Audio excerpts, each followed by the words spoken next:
Unit 4 is my buddy, Aryan Bahulan, and he started to report his topic. Okay.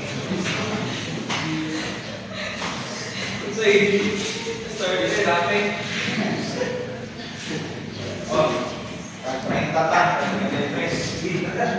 So, good morning everyone. I am the first reporter. So, our topic is all about Unit 4, traffic signs, traffic lights, and other control devices, pavement markings, and traffic islands. So, the learning objectives. First is, at the end of the topics, presentations the student should have. Familiarize the standard application of the traffic sign.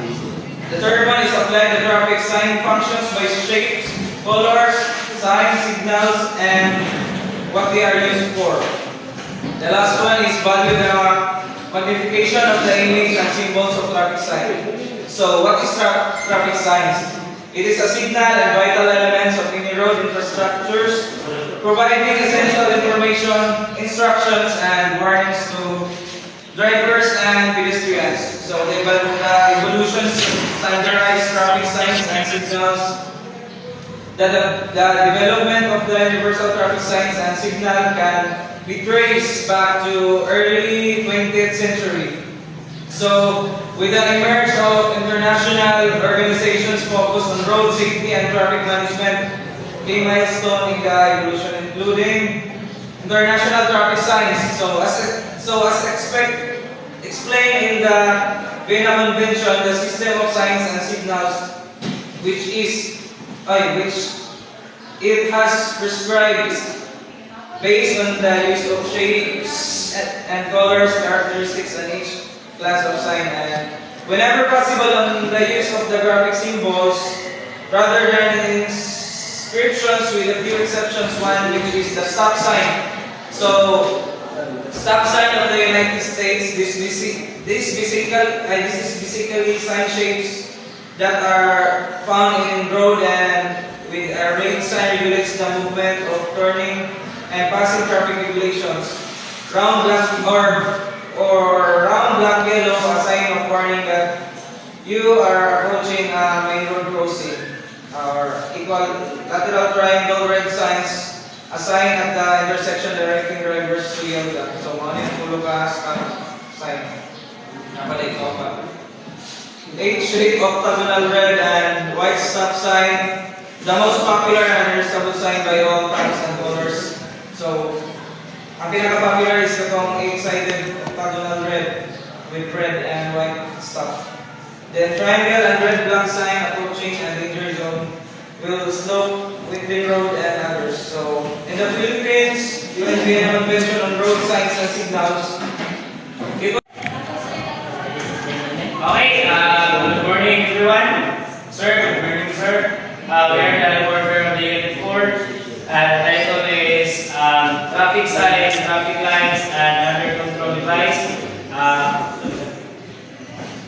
Pavement markings, traffic islands. Before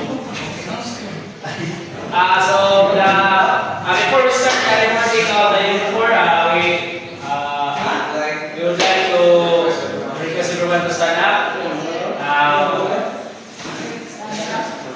the prayer. Okay, everyone stand. So, ay kataman pumoros. Lord, thank you sa pagpunta ng pagkaroon nila sa eskwelahan na nagkatapo. Lord, tagaan mo kami o pusog. Magkisingin ko naman sa mga pagkaroon sa mga burato. Lord, thank you sa mga basic na daw. Wala kayong mabuhat na wala ito. Gusto kami pasalamat na sa mga Diyos. Amen. Amen. Okay. Now po.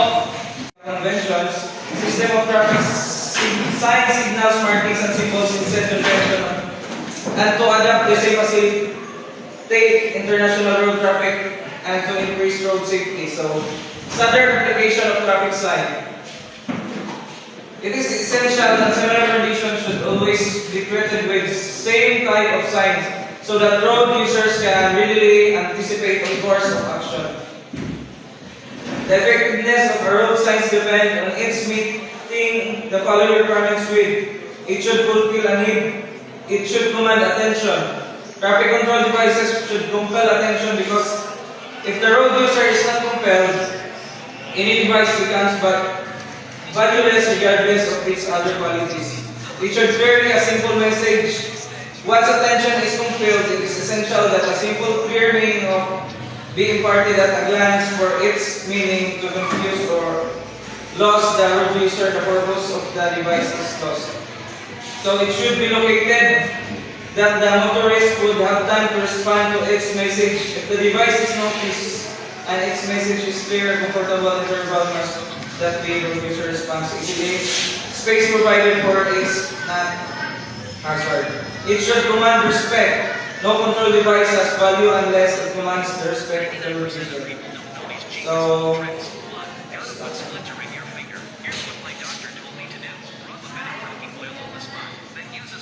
categorization of universal and international traffic signs and signals. So, the Vienna Convention categorizes traffic signs and signals into 8 main categories. So the first one is the danger warning sign.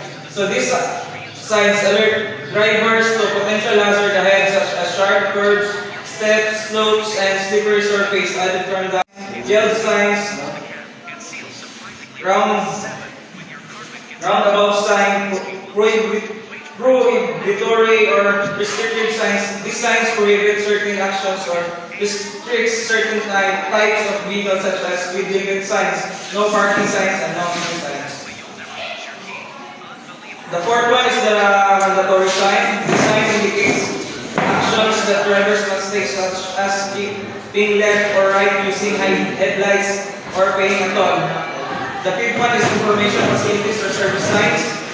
These signs provide information about destination, service, or facility available along roads such as hospital signs, gas station signs, and parking signs.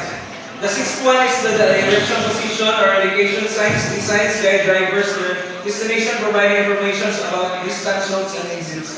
The seventh one is the additional panels. These panels provide supplementary information and verification to the main signs such as indicating the distance to the hazard or the type of vehicle prohibited. The impact of universal traffic signs and signals on road safety. The adoption of universal traffic signs and signals has had a significant positive impact on road safety. It can reduce confusion, standardize signs and signals, minimize confusion for drivers and pedestrians, particularly for international travelers, improve driver behavior. That may report, and the next is the second reporter is Nilapinia. So, proceed.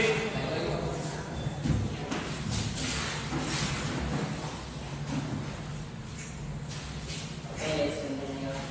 The three important uses of traffic signs. First is stop. Red means stop, colors, and light at the top red. Next is yellow, means red color, light, and in the middle yellow. Green means go, color the light at bottom green.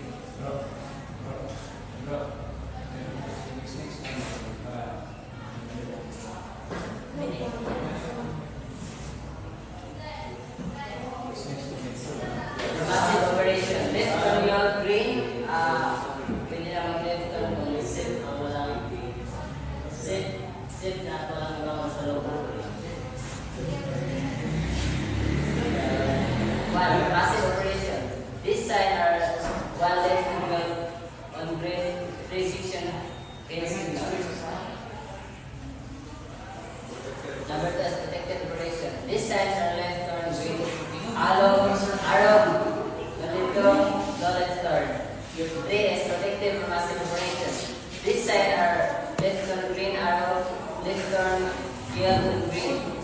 No left on red. 1 is traffic signal and further specification is the following. Traffic control signals, this is signalize to design makinali to control or regulate traffic flows.